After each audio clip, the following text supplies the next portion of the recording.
দেশি মাছের কত সুন্দর কালার দেখুন। তবে ধর মই ধর ভালো করে এদিকে দে, আমার দিকে দেখা। কতটা গিলেছে দেখো। আমি আজকে গিয়েছিলাম এক জায়গায় একটা রিলেটিভের বাড়িতে, তো তার পাশের পুকুরে ছিপ ফেলা হচ্ছিলো আর কি।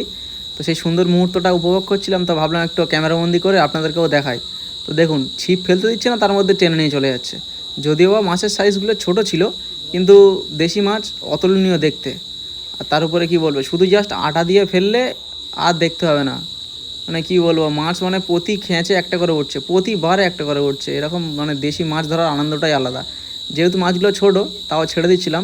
শুধু এই মাছের কালারটা দেখো বন্ধুরা, কত সুন্দর কালার দেখুন। একদম দেখে মনে হবে যেন মানে কী বলবো, মানে মন ছুঁয়ে যাওয়ার মতো। আর এই যে দুটো বড় হয়েছে, এই দুটো বড়কে গামলার মধ্যে রেখেছিলাম।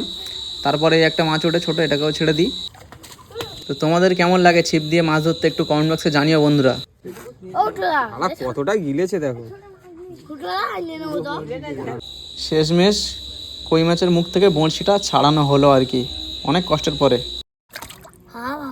কাটা মারছে, তোল তোল হাত দিয়ে তোল। তো ও একটা হাতে একটা ধরেছে, আর একটা ধরতে পারছে না, ওর হাতে কাঁটা ফুটিয়ে দিচ্ছে। ভিডিওটা কেমন হয়েছে একটু কমেন্ট বক্সে জানাবেন, আর লাইকের মাধ্যমে একটু ভালোবাসা দিয়ে যাবেন বন্ধুরা।